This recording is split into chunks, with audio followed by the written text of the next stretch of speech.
Hello friends, मैं विनय निर्भीक। Friends, आपका एक बार फिर से हमारे चैनल पर स्वागत है। तो friends, group D exam date latest update जिसका डर था फ्रेंड्स वही हुआ। मैं लगातार कह रहा था फ्रेंड्स कि एजेंसी सही नहीं है, ये एजेंसी सही नहीं है, और एक बार फिर से इसका फ्रॉड पकड़ा गया है इसके पूरे ग्रुप का। आप जानते हैं NSCIT जो होता है NSE ग्रुप का ही पार्ट है, ठीक है। यहाँ पर एक बार फिर से फ्रॉड पकड़ा गया है। इसका मतलब क्या, अब आप समझ सकते हैं कि ग्रुप डी एग्ज़ाम अब और लंबा लटक गया। NSCIT फ्रॉड पकड़ा गया, यानी कि मैं फ्रॉड के बारे में लगातार आप लोग को आगाह कर रहा था, लेकिन बहुत से यूट्यूबर्स, बहुत से टीचर्स इसके सपोर्ट में लगे हुए थे, क्योंकि वो भी इसमें शामिल है। मैं शुरू से कह रहा हूँ, क्योंकि ये जो ग्रुप है फ्रेंड्स, ये NSE जो ग्रुप होता है, नेशनल स्टॉक एक्सचेंज, ये बिना पैसे के कोई काम नहीं करता है। और आप जानते हैं आपका NSCIT भी जो उसी के अंडर में आता है, ठीक है, उसी का ही IT पार्ट होता है, इंफॉर्मेशन टेक्नोलॉजी पार्ट है। और आप समझ सकते हैं कि मतलब कि ये फ्रॉड कितना बड़ा है। ये तो बहुत ज़्यादा वायरल हो गया है न्यूज़ अब तक, ठीक है, क्योंकि कल का ये न्यूज़ है, कल फ्रॉड पकड़ा गया है। तो अब आप अंदाज़ा लगा लीजिए कि ऐसे सिचुएशन में अगर आपका ग्रुप डी एग्ज़ाम इस NSCIT के द्वारा हो जाता है तो उसकी क्या हालत होगी। क्या मैं जो शुरू से बता रहा था गलत बता रहा था या फिर सही बता रहा था? मैं शुरू से आपसे कह रहा था फ्रेंड्स कि ये जो एजेंसी है सही नहीं है, ये फ्रॉड है एकदम, ठीक है। ये कई जगह बैंड है, कई स्टेट्स में बैंड है। आपको मालूम होगा केवल यूपी में इसके एग्ज़ाम्स हो रहे हैं और वहाँ भी पेपर लीक हो जाते हैं, आपको मालूम है। यूपी में कौन से एग्ज़ाम, केवल UPSI के एग्ज़ाम दो बार हुए हैं। एक बार 2016 में हुए थे, तो वो एग्ज़ाम कैंसिल होकर री एग्ज़ाम कराया गया 2017 में, ठीक है। फिर 2021 वाला एग्ज़ाम ये हुआ है, ये भी कैंसिल होने के कगार पर है। तो अब आप समझ सकते हैं कि इसका जो फ्रॉड है अब बहुत ज़्यादा लंबा नहीं चलने वाला है। ये बहुत जल्द पूरे कंट्री में बैन हो जाएगा पूरी तरीके से। लेकिन आप लोग अभी भी अगर समझ नहीं पा रहे हैं, अगर अभी भी इसके खिलाफ़ आवाज़ नहीं उठाएंगे, तो आप लोग रेलवे की नौकरी से हाथ धो बैठेंगे। मैं बार बार कह रहा हूँ, क्योंकि एजेंसी कहीं से भी सही नहीं, किसी भी एंगल से सही नहीं है। इसे किसी भी एजेंसी से आप कंपेयर कर लेंगे तो हमेशा ये गलत ही पाया जाएगा, ठीक है। यहाँ तक कि अगर आप सीफी से भी कंपेयर कर ले तो भी खराब ही, क्योंकि सीफी के लिए एक बार पकड़ा गया था, ये तो बार बार पकड़ा जाता है, ठीक है। और सीफी एक बार पकड़ा गया SSC में, तब से बैन कर दिया गया। और TCS तो बेस्ट है ही अपने कंट्री के लिए। आप जान रहे हैं अपने कंट्री में सारे एग्जाम्स तो TCS ही कंडक्ट करा रहा है। इसके अलावा मेरिट नेशन वगैरह, थिंक एग्जाम, बहुत सारे मतलब ऑप्शंस हैं जो है एजेंसीज के इंडिया में, उनसे एग्जाम्स कराए जा सकते हैं। मैं थोड़ा सा न्यूज़ देख लेता हूँ यहाँ पे क्या लिखा हुआ है कि इसमें क्या है। ये देखिए, income tax probe into NSE XMD Chitra Ramkrishna में रिवील अननोन योगीज आइडेंटिटी। तो अननोन योगीज आइडेंटिटी के बारे में इनको पढ़ के आपको मालूम होगा, ठीक है। जो इनकम टैक्स प्रोब मतलब क्या है, NSE, ये XMD है, ठीक है, चित्रा रामकृष्णा NSE की, ये पकड़ी गई हैं। आप देख सकते हैं डिटेल न्यूज़ देखिए। The investigation launched by the income tax IT department which on Thursday searched the premises of former NSE Chief Executive Officer and Managing Director Chitra Ramakrishna in Mumbai may throw up some light on the identity of the unknown yogi with whom she had been sharing internal information। तो यहाँ साफ साफ पता चल रहा है कि Thursday को मतलब कि इनसे बातचीत हुआ, IT डिपार्टमेंट ने मतलब रेड डाला है, और वहाँ पे ये कुछ इन्फॉर्मेशन ऐसा बताने वाली है कि जो अननोन योगी है जिसके साथ इन्होंने कुछ इन्फॉर्मेशन शेयर की थी, वो खुद उगलेंगे, अपने मुंह से बताएंगे क्या क्या बातें हुई हैं।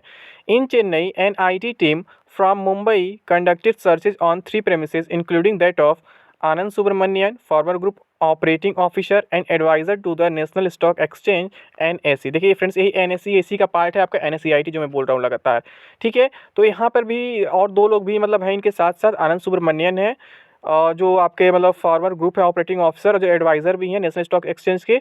The proof team goes through financial records of the assessees concerns during the check period, ठीक है। सब कुछ वो चेक करेंगे, फाइनेंशियल रिकॉर्ड वगैरह चेक करेंगे।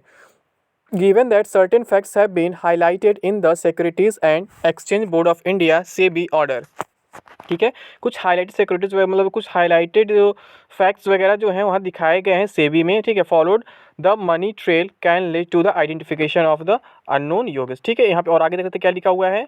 SEBI स्लैब्स पेनाल्टी, SEBI ने पेनाल्टी भी लगाया था इनके ऊपर। On February 11, the SEBI issued an order levying penalties on the NSE. Ms. Ramakrishna and others are violating rules while appointing Mr. Subramanian as Chief Strategic Advisor and then redesignating him as the Group Operating Officer and Advisor to the MD of the exchange। तो कहा जा रहा है फरवरी 11 को जो है इनके ऊपर पेनाल्टी लगाए गए थे SEBI की तरफ से, जब ये लोग मतलब कि दूसरे को अपॉइंट किए थे, मतलब मिस्टर सुब्रमण्यन को चीफ स्ट्रेटेजिक एडवाइजर के रूप में, फिर उसको रीडिजिग्नेट कर दिए, इन्हीं नीचे पोस्ट कर दिए, ग्रुप ऑपरेटिंग ऑफिसर बना दिए और एडवाइजर बना दिए MD के, ठीक है। तो यहाँ पे क्या हुआ, फिर SEBI क्या किया, SEBI as first reported by business line also found that Mrs Ramakrishna shared various internal information of the NSE with the unknown योगी।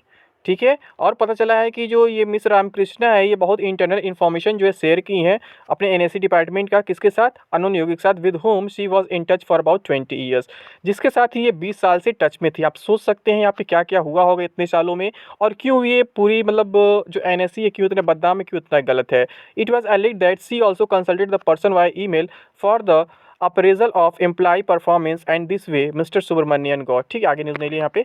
तो यहाँ पे आप देख सकते हैं कितना बड़ा प्रॉब्लम होने वाला है इस एजेंसी की वजह से।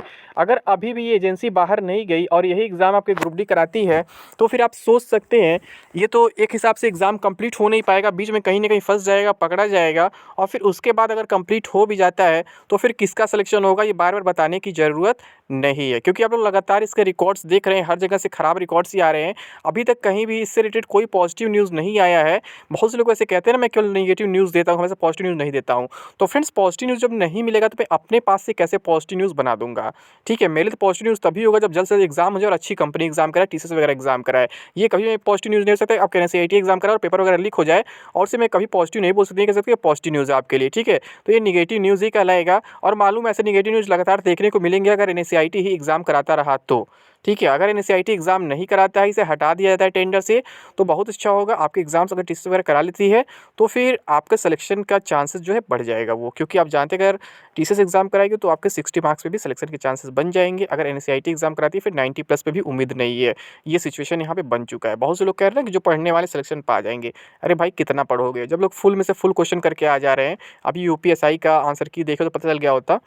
वहाँ पे क्या है, सब 160 में से 160 करके आए हैं, कोई 159 करके आया, कोई 158 करके आया है, कोई 157 करके आया। तो पढ़ के इतना कैसे कर पाओ कॉम्पिटिटिव एग्जाम में, क्या पॉसिबल है? इम्पॉसिबल है बिल्कुल। तो इतना पढ़ाई पे घमंड ना करो, पहले रियलिटी को जानो क्या चीज़ है क्या नहीं है। आप कितना भी पढ़ लोगे, इनकी बराबरी नहीं कर पाओगे जो पैसा दे के पेपर आउट करा ले रहे हैं। ठीक है, और ये फुल स्कोर कर ले रहे हैं। आप फुल स्कोर नहीं कर पाओगे किसी भी कॉम्पिटिटिव एग्जाम में, इतना आसान नहीं होता है। तो अभी भी मौका है, इसके खिलाफ मुहिम छेड़नी होगी। अब मुहिम का मतलब ये नहीं होता है ट्विटर कैंपेन चलाना होगा। मैं हमेशा कहता हूँ ट्विटर कैंपेन गलत है। इससे क्या होता है, केवल यूट्यूबर्स वगैरह का फ़ायदा होता है, उनकी फेम बढ़ती है, बाकी कुछ नहीं होता है। आपको रियल लाइफ में उससे कुछ नहीं मिलने वाला है, केवल सोशल मीडिया पर पॉपुलर हो जाएंगे, बाकी कुछ नहीं होगा। तो मैं हमेशा कहता हूँ जो भी करना है आपको खुद करना है, ना कि ट्विटर कैंपेन के भरोसे रख करना है।